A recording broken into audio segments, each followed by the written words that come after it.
नमस्कार दोस्तों, स्वागत है आपका मिशन सरकारी नौकरी यूट्यूब चैनल पर। तो दोस्तों इस वीडियो में हम देखने वाले हैं जो IBACIO यानी कि असिस्टेंट सेंट्रल इंटेलिजेंस ऑफिसर की जो वैकेंसी निकल गई है इंटेलिजेंस ब्यूरो में। तो उसका हम डिटेल सिलेबस इस वीडियो में देखने वाले हैं। ठीक है, तो मैं आपको पूरा टॉपिक वाइज यहाँ पर बताने वाला हूँ, यानी कि कौन से सब्जेक्ट से कौन से टॉपिक्स आपको पढ़ने हैं वो यहाँ पर हम डिस्कस करने वाले हैं।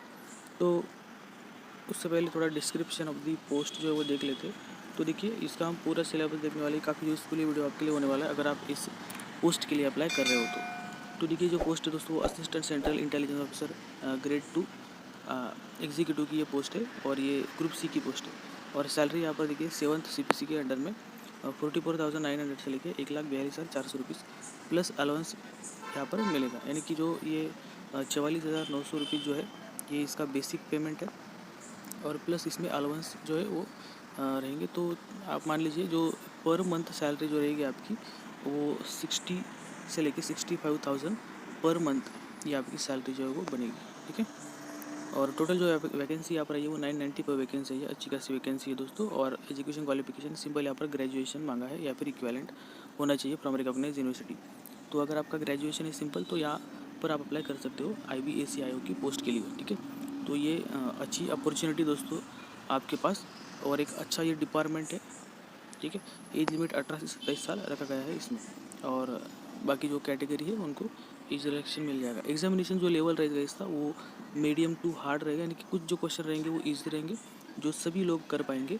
ठीक है, लेकिन जो इसका लेवल रहेगा वो मीडियम टू हार्ड लेवल जो है वो रहेगा, क्योंकि ग्रेजुएशन लेवल एग्जामिनेशन है तो मीडियम टू हार्ड इसका एग्जामिनेशन लेवल रहेगा। यानी कि जो SSC CGL का लेवल होता है उस टाइप का ये एग्ज़ाम होने वाला है, उस लेवल का एग्ज़ाम होगा। ठीक है, तो ये हमने थोड़ा और भी देख लिया पोस्ट का। अभी देखते हैं इसका हम जो पैटर्न है वो देख लेते हैं। तो देखिए, ये इसका एग्जामिनेशन का पैटर्न होने वाला है। तो टोटल दोस्तों यहाँ पर 3 टियर में सिलेक्शन होने वाला है। ठीक है, तो टियर 1, 2 एंड 3 इस प्रकार से यहाँ पर सिलेक्शन होने वाला है। तो सबसे पहले जो टियर 1 है दोस्तों एंड टियर 2 जो है वो रिटर्न एग्जामिनेशन यहाँ पर होने वाला है। ठीक है, तो देखिए टियर 1 जो होगा सबसे पहले उसमें 100 MCQ आएंगे और उसमें टोटल 5 सब्जेक्ट आएंगे। ठीक है, हर एक सब्जेक्ट में 20 क्वेश्चन रहेंगे और हर एक क्वेश्चन को 1 मार्क्स यहाँ पर अलोकेट किया है। तो टोटल जो 5 सब्जेक्ट आने वाले वो देखिए, करंट अफेयर आएंगे, general study, numerical aptitude, reasoning and logical aptitude and English. तो ये 5 सब्जेक्ट यहाँ पर आने वाले हैं।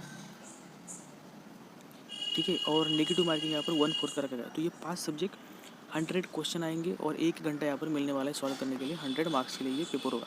तो दोस्तों ध्यान दीजिए, 100 क्वेश्चन आपको सॉल्व करने हैं सिर्फ 1 आवर यानी कि 60 मिनट में। तो यहाँ पर टाइम बाउंडेड ये एग्जामिनेशन होने वाला है। तो आपको जो एग्जामिनेशन जो रहेगा वो टाइम बेसिस पर ये एग्जामिनेशन जो वो कंडक्ट होगा दोस्तों, यानी कि यहाँ पर टाइम आपको लिमिटेड है। तो इसलिए आपका जो स्पीड रहेगा क्वेश्चन सॉल्विंग का वो आपको यहाँ पर इम्प्रूव करना होगा। ठीक है, तो नेक्स्ट जो टियर 2 होने वाला है वो डिस्क्रिप्टिव पेपर होगा 50 मार्क्स का। इसमें ऐसे आएगा 30 मार्क्स का और English comprehension and precise writing जो है वो 20 मार्क्स का आएगा। तो इस प्रकार से ये भी 1 आवर का एग्जामिनेशन रहेगा और ये 50 मार्क्स का रहेगा। ठीक है, देन इसके बाद में फिर होगा टियर 3, जो कि टियर 3 ऑब्लिक इंटरव्यू यहाँ पर बोला है। तो टियर 3 में कुछ एग्जामिनेशन भी हो सकती है, एप्टीट्यूड टेस्ट टाइप, और इंटरव्यू भी हो सकता है। तो दोनों हो सकते हैं उसमें, इसलिए टियर 3 ऑब्लिक इंटरव्यू है और ये 100 मार्क्स का होगा। तो टोटल ये जो है टियर 1 + 2 + 3 यहाँ पर ये टोटल 250 मार्क्स का ये होगा और तीनों मिला के फिर आपका फाइनल सिलेक्शन बनेगा। तो सिलेक्शन किस प्रकार से होगा वो भी हम आगे देखेंगे, लेकिन इससे पहले हम जो सिलेबस है इसका देख लेते हैं। देखिए टियर 1 यहाँ पर काफ़ी इंपॉर्टेंट है, क्योंकि टियर 1 ही यहाँ पर आपका इनिशियल एग्जामिनेशन है। तो टियर 2 एंड टियर 3 में क्वालिफाई करने के लिए आपको सबसे पहले टियर 1 जो है वो पास करना होगा।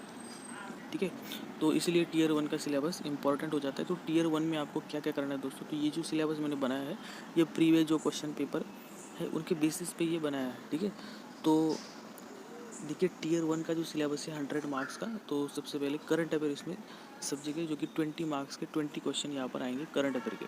तो इसमें क्या क्या करना है, देखिए नेशनल करंट अफेयर, नेशनल में आपको अवार्ड्स करने हैं, national minister of the different ministry, chairman of the PSU and जो बैंक्स हैं उनके चेयरमैन, देन इंपॉर्टेंट्स अपॉइंटमेंट जो है इंडियन गवर्नमेंट के अंदर वो देखनी है, देन गेम्स स्कीम या फिर portal launch by government, state government या फिर सेंट्रल गवर्नमेंट ने जो भी पोर्टल्स या फिर स्कीम लॉन्च करी है वो देखनी है, एंड कोई अगर एप्लीकेशन लॉन्च किया है स्टेट गवर्नमेंट ने, तो कौन सा स्टेट गवर्नमेंट ने लॉन्च किया है और किस रिलेटेड वो एप्लीकेशन है, वो आपको देख लेना है, ठीक है, यानी कि कौन सी वो स्कीम है। और देन बुक्स एंड ऑथर जो लेटेस्ट पब्लिश हुए वो देख लेना है यहाँ पर, ठीक है। देन इंटरनेशनल जो न्यूज़ है उसमें देखिए अवार्ड्स जो होते हैं इंटरनेशनल लेवल के वो देखने हैं। Then games, president and prime minister and new events जो हुए हैं वो देखना है। Then important days and dates with theme ये कर लेना है। Then ranking and index, India's place इसमें आपको देखना होगा, यानी कि जो ग्लोबल जो इंडेक्स होते हैं या फिर जो ग्लोबल रिपोर्ट्स आते हैं उसमें इंडिया का क्या रैंकिंग है वो आपको देख लेना है। या फिर हमारे जो स्टेट में भी कुछ गवर्नमेंट जो है हमारी सेंट्रल गवर्नमेंट वो रिपोर्ट्स निकालती रहती है और उसमें जो स्टेट्स होते हैं उनका रैंकिंग देती रहती है, तो वो भी आप यहाँ पर देख सकते हैं, ठीक है। या फिर सिटीज़ का जो रैंकिंग होता है वो भी सेंट्रल गवर्नमेंट जो है वो रिपोर्ट्स देते रहते हैं, तो वो भी आप देख सकते हो, ठीक है। देन डिफेंस रिलेटेड जो न्यूज़ है वो यहाँ पर पढ़ लेना है, तो ये आपको करंट अफेयर में जो है वो आ सकता है। देन सेकंड है जनरल स्टडी। तो देखिए जनरल स्टडी में क्या है 20 मार्क्स से 20 क्वेश्चन इसके भी आएंगे, तो इसका जो सिलेबस दोस्तों काफ़ी वास्ट है जनरल स्टडी का, तो इसमें आपको ज़्यादा डीप में जो है वो जाना पड़ेगा, लेकिन सभी सब्जेक्ट में आपको डीपली नहीं जाना है। जो कुछ सब्जेक्ट है वही आपको ध्यान से करने हैं, जैसे कि इंडियन हिस्ट्री हो गया, तो देखिए इंडियन हिस्ट्री में आपको एंशिएंट, मिडाइवल एंड मॉडर्न ये तीनों हिस्ट्री जो है यहाँ पर करनी होगी, लेकिन सबसे ज़्यादा जो फोकस रहेगा आपको वो मॉडर्न हिस्ट्री पे ही रखना है, ठीक है। तो मॉडर्न हिस्ट्री पे आपको इंडियन जो फ्रीडम स्ट्रगल है वो यहाँ पर करना होगा, एंड एंशिएंट एंड मिडाइवल भी आपको करना है, ठीक है। नेक्स्ट जो है वो जियोग्राफी, देखिए जियोग्राफी में आपको दोस्तों सोलर सिस्टम करना होगा, ठीक है। देन लैटिट्यूड एंड लॉन्गिट्यूड करना है। Then coastline, river system in India, India with neighbouring countries, transport system in India, national parks in India, tribe, then UNESCO sites. तो यूनेस्को साइट्स कौन कौन सी है और कौन से स्टेट में कौन सी साइट है वो देख लेना। Then famous temples in India, cyclones and जो क्रॉप्स होते हैं इंडियन क्रॉप वो देखना है, ठीक है। देन पॉलिटी, तो पॉलिटी में देखिए formation of the constitution, then formation of constitution में जो ड्राफ्टिंग कमेटी वगैरह है वो सब यहाँ पर आपको करना होगा। देन सिटीजनशिप, एंड सिटीजनशिप के रिलेटेड जो आर्टिकल्स है वो करने, fundamental rights, fundamental duties, directive principle of state policy, important जो आर्टिकल्स है इसके वो सब कर लेने हैं। Then supreme court, prime minister and president, vice president, इनकी जो एलिजिबिलिटी होती है या फिर जो आर्टिकल्स होते हैं वो करने हैं। Then UPSC and state PSC amendments parts ये आपको करने हैं इसमें, ठीक है। देन जनरल साइंस, तो जनरल साइंस में देखिए दोस्तों फिजिक्स, केमिस्ट्री एंड बायोलॉजी ये आपको करने होंगे, ठीक है। एंड इकोनॉमी ये आपको जनरल स्टडी में करना है, ठीक है। देन न्यूमेरिक एप्टीट्यूड, तो न्यूमेरिक एप्टीट्यूड के भी 20 क्वेश्चंस यहाँ पर आएंगे 20 मार्क्स के लिए, ठीक है। तो इसमें देखिए क्या क्या करना है, सबसे पहले इसमें आपको करना है percentage, then profit and loss, तो ये दोनों इंपॉर्टेंट हो जाते हैं यहाँ पर, percentage and profit and loss. Then करना है नंबर सिस्टम, नंबर सिस्टम में यहाँ पर सिंप्लीफिकेशन भी आ जाएगा, तो वो भी आप यहाँ पर कर सकते हैं, ठीक है। सिंप्लीफिकेशन एंड जो बॉड मास वाले क्वेश्चन है वो उसमें आ जाएंगे। देन एलसीएम एंड एचसीएफ जो ये भी आपको करना होगा। Then ratio and proportion, then average, तो एवरेज भी यहाँ पर दोस्तों क्वेश्चन बनेगा एवरेज से। Then simple and compound interest से भी क्वेश्चन बनेगा, तो ये भी आपको करना होगा, simple interest and compound interest. Then time and work, तो टाइम एंड वर्क के जो क्वेश्चन है दोस्तों इसी में देखिए पाइप एंड सिस्टम वाले जो क्वेश्चन है वो भी आ जाते हैं, तो वो भी आपको इसमें कर लेना है। And then time, speed and distance, तो इसमें जो बोट एंड स्ट्रीम वाले जो क्वेश्चन है वो भी यहाँ पर इसमें कवर हो जाएंगे टाइम, स्पीड और डिस्टेंस में। एंड इसमें जो ट्रेन वाली प्रॉब्लम होती है ना वो भी कर लेना है, ठीक है, क्योंकि ट्रेन वाली जो प्रॉब्लम है कभी कभार आ जाते हैं, ठीक है, तो वो भी देख लेना है यहाँ पर, ट्रेन एंड प्लेटफॉर्म वाली जो प्रॉब्लम होते हैं वो, ठीक है। और ज्योमेट्री एंड ट्रिग्नोमेट्री जो है दोस्तों ये आप जस्ट बेसिक जो फार्मूले है इसकी वो देख लेना है, क्योंकि ये न्यूमेरिक एप्टीट्यूड है तो न्यूमेरिक से ही क्वेश्चन आएगा, ये एडवांस मैथमेटिक्स है ज्योमेट्री एंड ट्रिग्नोमेट्री, लेकिन रिस्क नहीं लेना है इसलिए ये मैंने यहाँ पर इंक्लूड किया है, तो इसकी जस्ट बेसिक आपको देख लेना है, ज़्यादा इसको इस पर फोकस नहीं करना है ज्योमेट्री एंड ट्रिग्नोमेट्री पे, ठीक है। नेक्स्ट जो है वो रीजनिंग, तो देखिए रीजनिंग जो है ये 20 मार्क्स का 20 क्वेश्चन इसके भी आएंगे। तो रीजनिंग दोस्तों, रीजनिंग में आपको आउट ऑफ मार्क्स जो है वो लेने हैं, 20 मार्क्स में से 20 मार्क्स पूरे आपको लेने हैं रीजनिंग में। रीजनिंग आपको अच्छा करना है, तो देखिए रीजनिंग में क्या करने होंगे आपको, एनालॉगी करना है, ठीक है, ये वेरी सिंपल होता है analogy. Then odd one out, odd one out यानी कि क्या, क्लासिफिकेशन, ये आपको करना है। देन सीरीज, सीरीज में देखिए आपको कौन कौन सी सीरीज़ करनी है, अल्फ़ाबेटिकल सीरीज़, ठीक है, कुछ ए टाइप ऐसे सीरीज़ वगैरह, ठीक है, ये भी मतलब कुछ मल्टीपल टाइप्स की सीरीज़ होती है, तो ये अल्फ़ाबेटिकल सीरीज़। देन नंबर की सीरीज़, ठीक है, यानी कि numeric series, then alphanumeric series होती है, तो भी करना है। देन कुछ सिम्बॉल्स की भी सीरीज आ जाती है, तो वो भी देख लेनी है। देन मैथमेटिकल ऑपरेशंस, ठीक है। Then missing term in a figure, इससे भी क्वेश्चन बनते हैं। देन डिक्शनरी वर्ड्स जो होते हैं, इसका क्वेश्चन बन सकता है। देन वेन डायग्राम के क्वेश्चन आते हैं।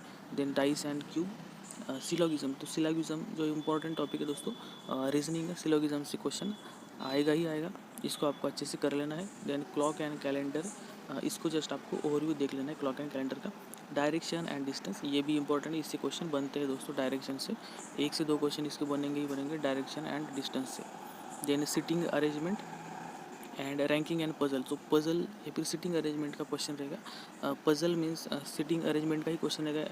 इस प्रकार से कोई स्क्वायर बॉक्स है या फिर सर्कुलर में कुछ जो पर्सन है वो सिटिंग है, 4 या 5 लोग ऐसे सिटिंग है, तो उसके क्वेश्चन रहेंगे, ठीक है। तो ये बेसिक क्वेश्चन रहेंगे इसमें। देन ब्लड रिलेशन से भी क्वेश्चन आएगा, ये भी आपको करना है, ये इंपॉर्टेंट है इसमें। Then figure counting, then statement related question, तो स्टेटमेंट में जो स्टेटमेंट एंड आर्गूमेंट होता है, स्टेटमेंट एंड कंक्लूजन होता है, ये आपको इसमें करना है। देन कोडिंग एंड डिकोडिंग से भी क्वेश्चन इसमें बन सकता है। Then water and mirror image and embedded figure and folding, जो फोल्डिंग फिगर रिलेटेड जो क्वेश्चन होते हैं वो इसमें कर लेने हैं आपको, ठीक है। तो ये तो हो गया रीजनिंग का सिलेबस। अभी देखते हैं जो आखिरी सब्जेक्ट है इंग्लिश, तो इंग्लिश के भी 20 मार्क्स के लिए 20 क्वेश्चन यहाँ पर आने वाले हैं। तो इंग्लिश में देखिए दोस्तों, आपको जो बेसिक इंग्लिश होता है वही करना है, जैसे साइनोनियम्स, एंटोनियम्स एंड जो फ्रेजेस होते हैं वो आपको कर लेना है। जो न्यूज़पेपर होते हैं इंग्लिश के वो आपको रीड करना है। इसके लिए जो साइनोनियम्स या फिर एंटोनियम्स फ्रेजेस के लिए आपको न्यूज़पेपर अगर आप रीड करेंगे तो आपका जो डिक्शनरी है वर्ड्स का वो अच्छा हो जाएगा, ठीक है। देन क्लास टेस्ट से रिलेटेड क्वेश्चन यहाँ पर बन सकता है। देन कॉम्प्रिहेंशन के क्वेश्चन आएंगे in direct and indirect speech.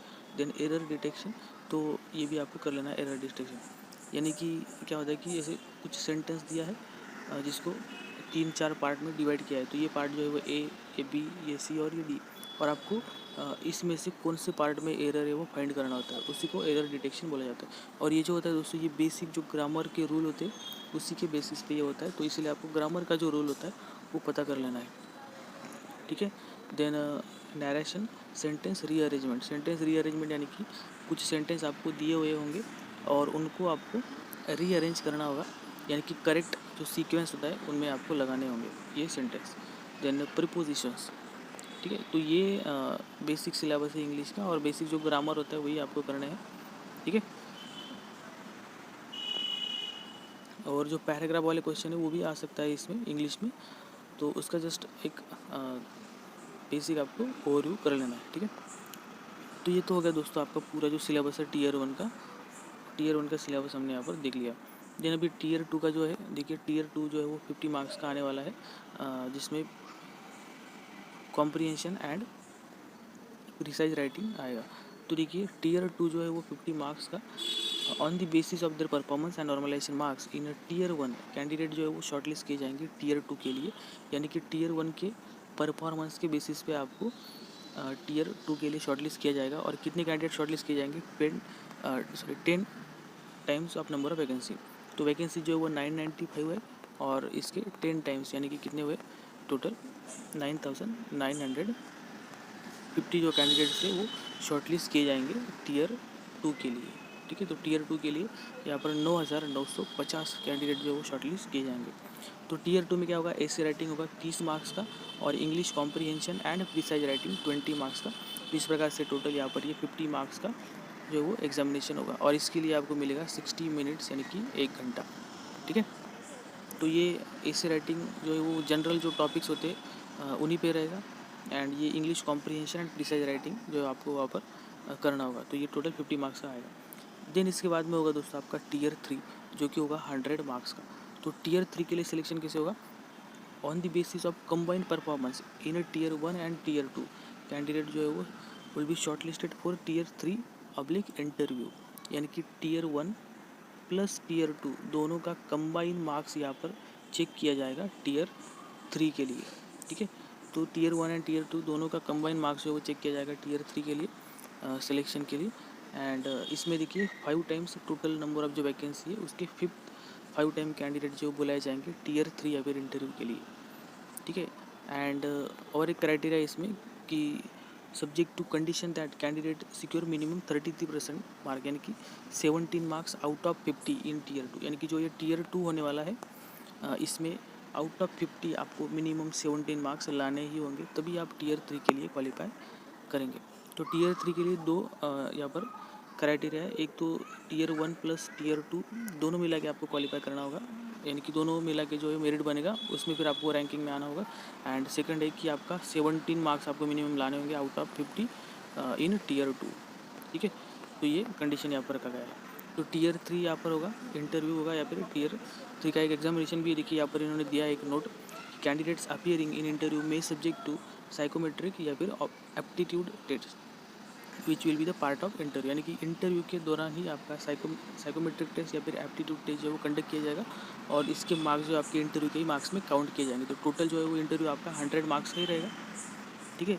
और ये इंटरव्यू प्लस यहाँ पर साइकोमेट्रिक या फिर एप्टीट्यूड टेस्ट जो वो कंडक्ट करी जाएंगी, और इसके मार्क्स जो आपके इंटरव्यू में ही काउंट किए जाएंगे, ठीक है। तो इस प्रकार से ये पूरा प्रोसेस यहाँ पर होगा। तो इंटरव्यू तक हमने देख लिया, अभी फाइनल सिलेक्शन कैसे होगा देखिए।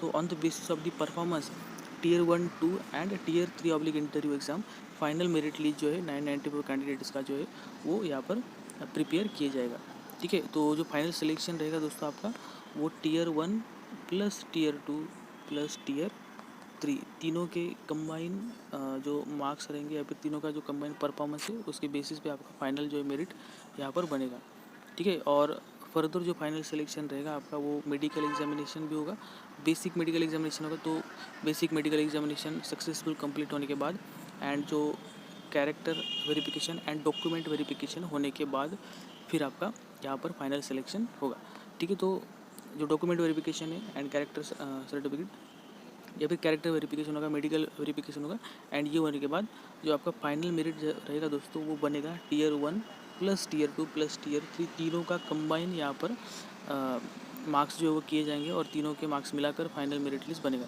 तो ऐसा आपको सोच के नहीं चलना है कि टीयर 1 सिर्फ क्वालिफाई या फिर टीयर 2 क्वालिफाई, तो ऐसा नहीं है। तीनों में आपको पूरी आपकी ताकत लगा देनी है, क्योंकि तीनों के मार्क्स जो है वो फाइनल सिलेक्शन में काउंट होने वाले हैं, इसलिए तीनों में आपको अच्छे मार्क्स जो है लाने होंगे टीयर 1, 2 एंड टीयर 3 में, ठीक है। तो आई होप आपको समझ में आ गया होगा ये पूरा प्रोसेस, और सिलेबस भी आपको समझ में आ गया होगा।